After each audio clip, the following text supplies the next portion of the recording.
past my faults. You just love me. You've seen my heart and stood by me. This heart you found torn, broken, neglected, mistreated, but in your hands, baby, I feel rest. Accountable for every action that I put in motion. Promise I'll do my best to find a way to return this love that you gave. Wake up and choose you every day. I'll have you as long as you'll stay, and we'll fight today. Tomorrow we'll do the same, falling in love with you all day. Because you look past my faults, you just love me. You've seen my heart and stood by me. This heart you found torn, broken, neglected, mistreated, but in your hands, baby, I feel rest. Accountable for every action that I put in motion. Promise I'll do my best. One of us should be responsible for the children. Put mine on Do Not Disturb already. Okay. Oh, the life. Welcome to the Mike and Stace Show. This is episode 1 of many. Something that we have discussed since before we got married 7 years ago, and have finally decided to actually do it. We tried a couple of times. We just weren't committed. Yeah. That's what it boils down to. Now we've gotten tired of people saying, "Oh, you should do that for the Mike and Stace Show. You should do that for the Mike and Stace Show." Big Mama, that was for you. No, Big Mama was like, "This She's is our my biggest favorite supporter. show." She gave us the inspiration to do it. And then when we kept telling people that we were going to do a vlog or a blog or a podcast, people were like, "You should do that for the podcast. You should do that for the podcast." And then we were like, "Oh." And then it finally happened. Yeah. It just basically comes down to making a plan, sticking to it and doing it. And that'll probably be another episode. What do you call that? Time blocking? Bro. And all that other stuff that Shout out to moms Landon. have to do. Yeah, BBB bag. Yeah, but bag. Landon taught me about time blocking, and then it just became my life. Yeah. What do you want to talk about? How we journeyed here today? How we got to this location? Yeah. We'll talk about how it went from the pool Uh-huh. to how you changed it to the beach. Uh-huh. And then we got to the beach, Uh-huh. and that spot wasn't good enough because people were too close. Yeah. And then you wanted to walk to a different location, but you didn't want to walk there. You wanted to drive there. Yeah. And then we would have had to put everything back in the car, go drive, what's that, maybe a sixth of a mile? 0.06. That's not a sixth of a mile. Yeah. 600th of a mile. Yeah. And then walk to the same location. Yeah. But what we do? What I've noticed and what I'm going to say is that if you was an actress, you'd be the one that as a bodyguard, I would get irritated with. I'd be like, look, here's your water. What do you mean it's Aquafina and not Dasani? Why does that matter? Is it H2O or no? I like Fiji water. Or all Point waters. taken. All water from Hawaii. Dasani has like a taste, and Aquafina has like a non-taste. Yeah. But Hawaii water tastes like Jesus and God. You know what? I haven't been down here to this spot. Remember when Isaiah came for Christmas? What was that, 2018? Yeah. Is this where we opened the presents at? I don't think so. No, we opened the presents where we shot the first time. Yeah. But when Isaiah was here and I was waking up in the morning and taking him to work out, Yes. we were parking Bruh. over here and then running down the beach. I remember that. Yeah. So basically, we've come a mighty long way. Mike made a comment. He said, "It's funny that you don't want to be around people, but you want to do a podcast That's going to or get a uploaded to the vlogcast internet for people." yeah. I get overstimulated fast, and I get distracted fast, and so I just felt like if where we were, people were really close to us. Yeah. And so I would have been paying attention to them. Even now, like there's 2 pavilions about 100 feet from us. I'm checking that out. These people to the left, and these fishing poles behind us. But I still feel more comfortable than I did. So I appreciate Okay. you. No, that's good. I As long love as you you. feel more comfortable than you I did. appreciate you so much. Location, location, location. Period. So yeah, we're out here. Also, you probably will see a couple of our episodes at the pool, but our hashtag and our kind of mantra has been living where you vacation. Yes. It's kind of our angle. We know there's people who also live in, the beautiful island of Hawaii or on Oahu that are doing different things, but this was kind of the thing that we thought of. We wanted to do something that you wouldn't see.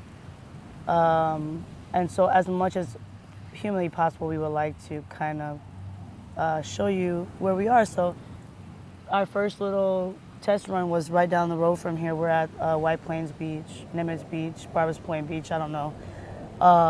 And we're just, like he said, a sixth of a mile down so that I can feel more comfortable. I appreciate you. That kind of goes into the subject of the day, yeah? Oh, yeah, that's it? You know, the spicy verbal judo. Oh, yeah, we'll talk about that too, about our topic. So, Was it?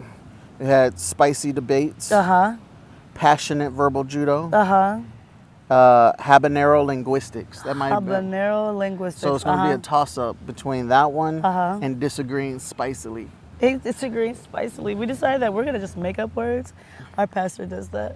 He has his own dictionary. But basically just talking about arguing and what arguing looks like in marriage. Healthy conflict resolution. Conflict resolution. Habanero Linguistics. Habanero Linguistics. And basically how you go about communicating healthily in a relationship without it having to be a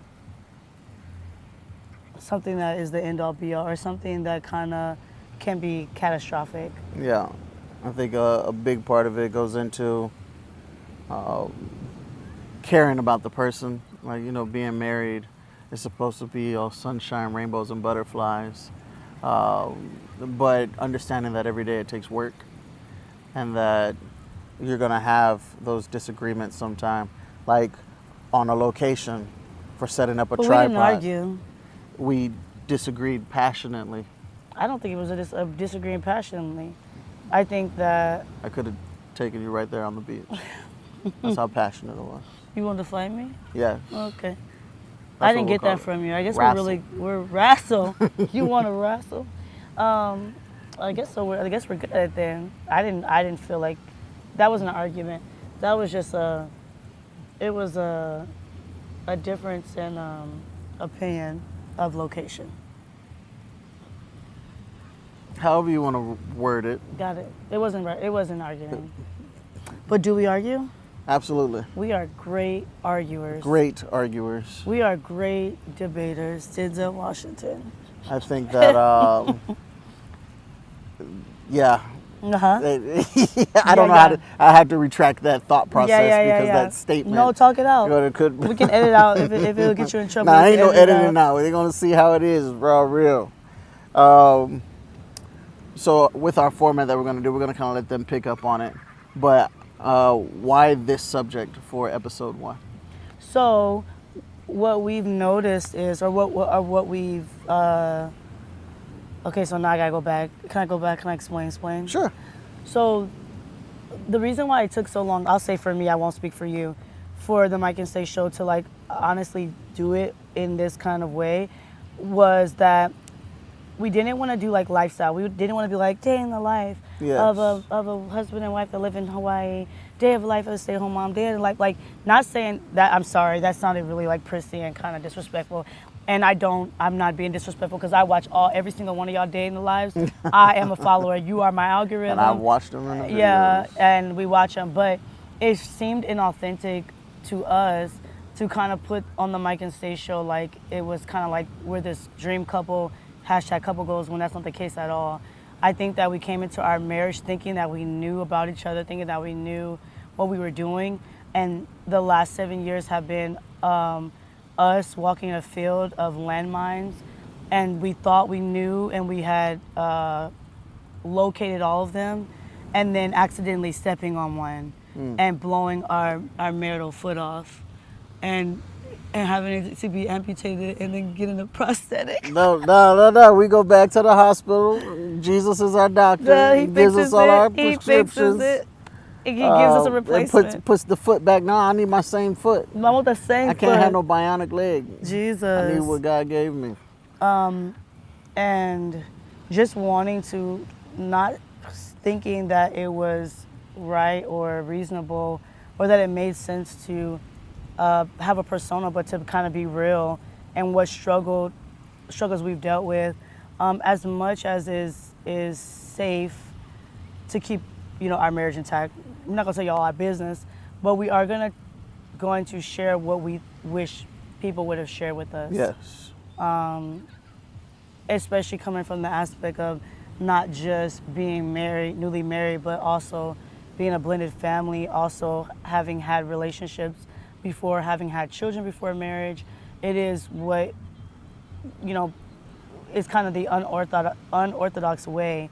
And we came in our marriage thinking, it was going to be rainbows and butterflies, that because we loved each other, our love was going to carry us through the strongest 20 years, my best friend. Strongest storms. Told her all my sorrows. And honestly, it wasn't enough. Yeah. We needed something a little bit more substantiated. So, to answer your question, this subject for this episode, starting off, is that what we noticed in our conversation with our friends, our family, our colleagues, is people do not know how to argue correctly or argue well or debate in a way that is healthy. Yeah. It's kind of like a tit for tat. Like, I'm gonna say something and then you're gonna say something and I'm gonna say something and you're gonna say something. But kind of like in everything that marriage is supposed to be, there has to be healthy communication, and there has to be healthy communication even in arguing. So, tit for tat. When in the thralls of passionate debating, what is one of your pet peeves about me? Bro. Why would you say that? I said we wasn't gonna tell the people our business. No. You get a question, I get a question, we get a question. What is my pet peeve? When we're Habanero linguisticing. Spicily disagreeing. What is one of your pet peeves about me when we're arguing? So I will say that you are doing way better at this. I think that in the beginning, my pet peeve was you are dynamite and I am TNT. And so we're just trying to see who can blow up quicker. And so I think in the beginning, my pet peeve was that when I said something, you had to rebuttal. And so it wasn't so I noticed this about this, and you're like, but what about this? And I'm like, okay. Did I say just like that? No. It's okay. No, you would just, there is something, first of all, you have green eyes, and I've told different people that your eyes change colors. So it's green, kind of blue when you're calm, when you're kind of like when everything's right in the world. It is hazily gray when you're kind of mischievous and kind of like cooking up something a little smoky. And then it gets a healthy in between when you're here for the smoke. Low key, looks like smoke with flecks of green in it. And so you have there's a way that you look, there's a way that there's a demeanor, there's a tone. And I think that was my pet peeve before. I think now you do a much better job of allowing me to say, hey, so when you said that, it kind of felt like you were doing this, and then you fix it. Yes. But I know that in the beginning, that was my pet peeve. How about you can answer the same question? Uh-huh. I felt in the beginning, and you do a much better job. Oh, that's precious. Don't copy me, bro. Of yourself. Yeah.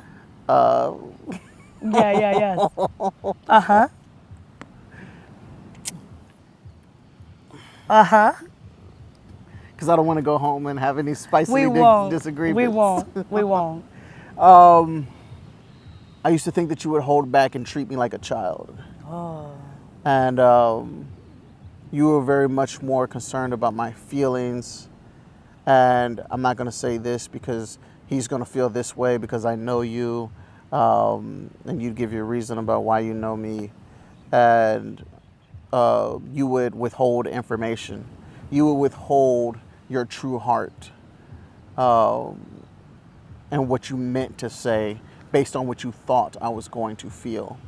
And that made me feel worse. How did you know?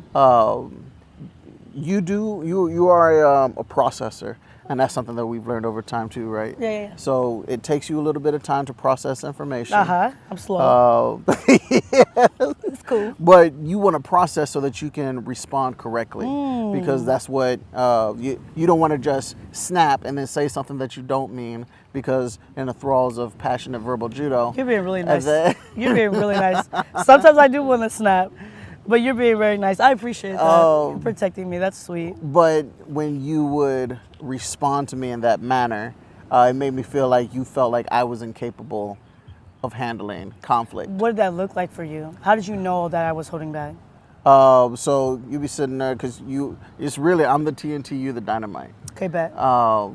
Tick, tick, boom. Yes, I had to have that. We're not going to go into the whole EOD side of the house. That's fine. Next time. But you are like sitting there just waiting to blow.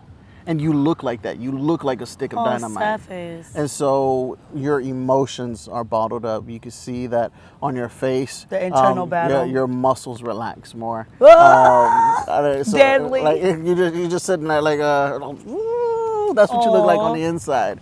But on the outside, you're just like, I'm going to be a good wife. I'm going to show him that I know how to communicate effectively, and that I'm not going to say that. I'm going to hold my tongue because I am a good wife and I want to respect my man and everything. And I'm just sitting here like, let me have it. Like, I have the bomb suit on. Okay? Not yet the bomb suit I have the bomb suit on. This is how I'm coming to it. I understand that the device in place is something that could spontaneously combust if I make the wrong decision, right? Initial success or total failure. It's either going to go really well or it's suddenly not my problem. And it ends up being my problem because you're not going to kill me, but it might do a lot of catastrophic damage in that moment. It's okay. I snore next to you. I'm not worried. My knife is on your nightstand. Yeah, I would never. You have the opportunity. I would never. I like you too much. Do you? Yeah, I do. I'm glad. But that was my thing. It was, I felt like you treated me less than in order to protect me, which hindered our ability to communicate. Until we had to trust each other. We had to trust each other with the deepest corners of our hearts. And know that, understand, like, I had to be able to come to you and be able to tell you this without ever thinking that in the future you're going to take that and turn it against me. Yes. In a negative way. And I think that's what marriage and not conversing. Communicating. Yeah, communicating. I was thinking conversating. Not a word. That's not a word. I think that in communicating, that's a hard part in a lot of marriages, is that if I say this, they have those memes, 30 years down the road, she's going to be like, remember that one time? And men are just like, no, I don't. So to be able to get past that point and trust you with all of me, other episodes we're going to go down that road of, the drama, the trauma, and the baggage that got us here, and unpacking all of that and dealing with each other. Our past don't live in our marriage, but the effects of our past has residue on who we currently are. And I think that was really good. I'm glad we got that on, because we're gonna have to write that down. Ooh, new episodes. That was good. I'm still mulling it over. That was good to me. But also, or to add to, not also, realizing that, because you said the thing about knowing that you could trust me, and I think it was the same with me. I think in the beginning, because I remember when we were kind of talking this out before when we were fleshing out what our topics were, we were talking about this topic and how we got here. Yeah.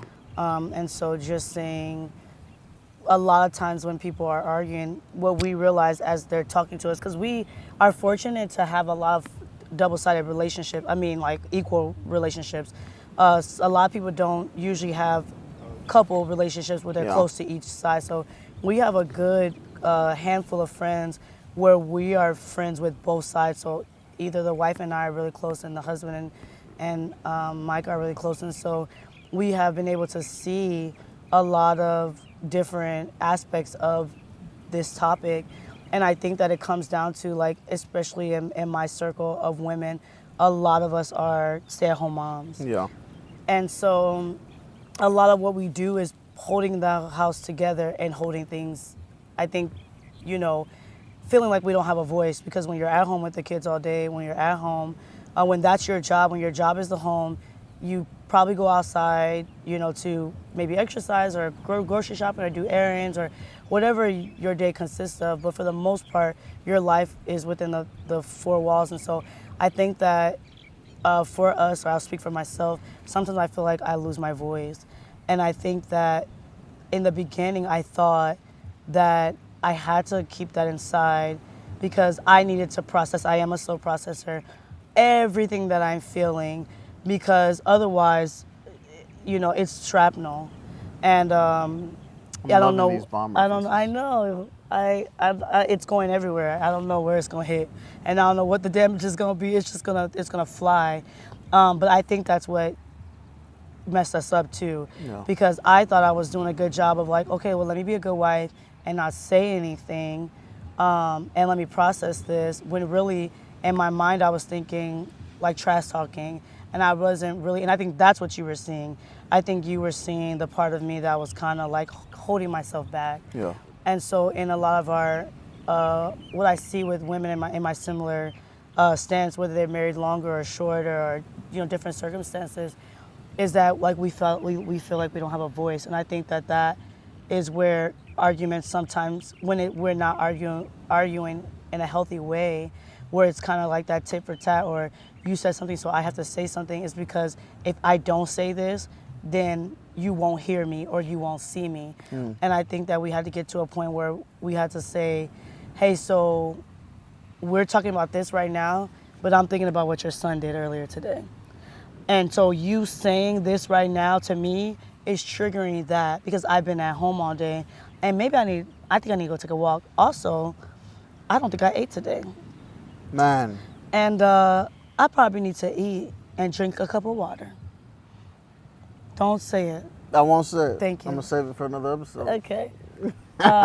So, yeah.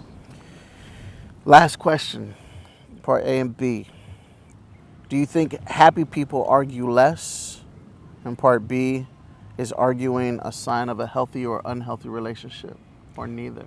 I think, I'm gonna keep saying this, that happier couples argue well. I think that they have mastered how to argue. I think they argue in a healthy way. I think that when you are happy, oh man, that word. It's a good word. I think it's subjective, I think, and that's why I said that. That you care about the happiness of your partner. Yes. And so, It's like love. Like I don't get to, I am physical touch and words of affirmation, love languages. But because those are my love languages doesn't mean that's how I love you. Because those Ooh. aren't your love languages. I don't get to love you the way I want to be loved. Yeah. I love you the way you want to be loved. yeah. So I think when you're putting the other person first, then that's how you get past those arguing moments. Yeah. Where we might have a disagreement on something. You were telling me some time ago about submission and agreement with women, right? Yes. Submission is, I don't agree with you, but I will do it because you said so.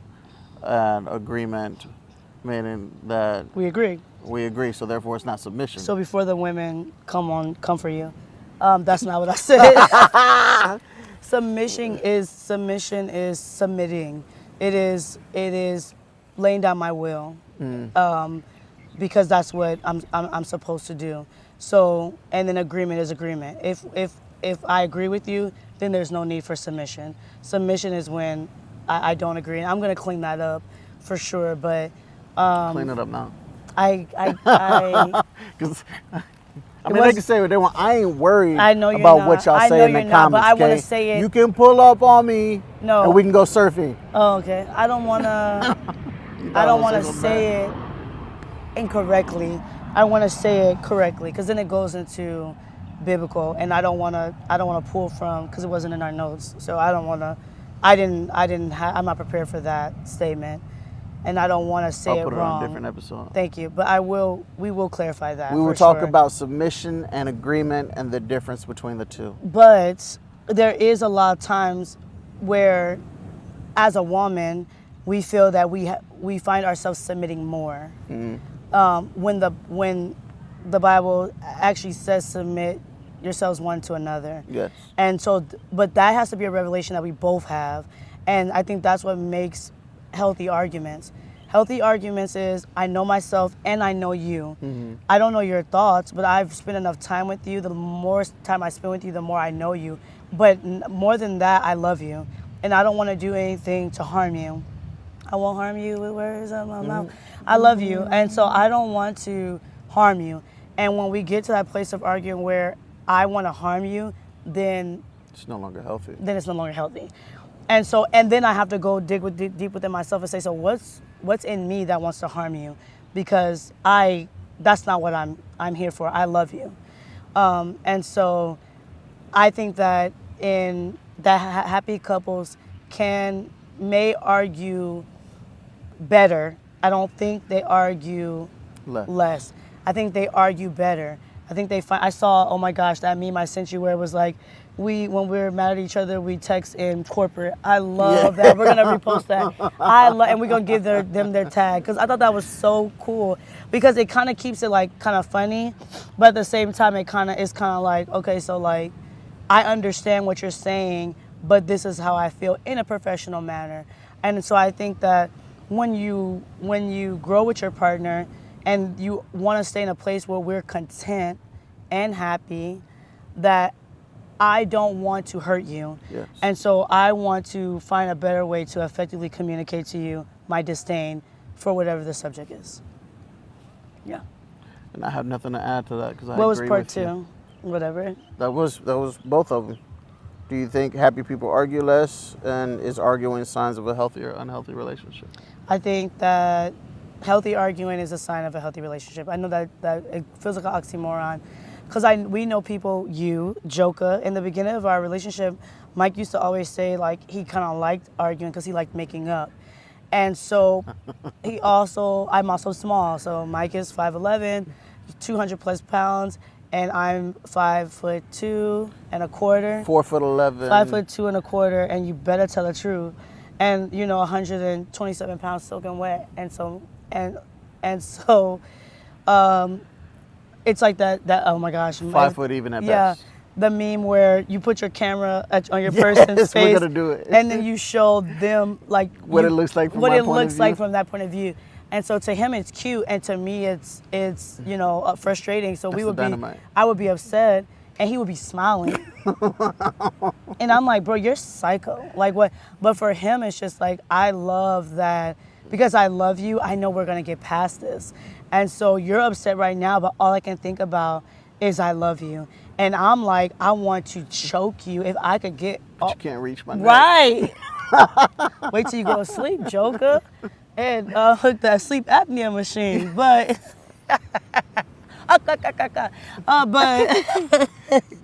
But so yeah, that was Mike in the beginning. But I do think that I think if people say that they never argue, I don't think that's the case. I think that they've just found a way to communicate more effectively. But I think that there have to be debates. If it's not an argument, there has to be a debate, because there's never a place where we're 100% agreement.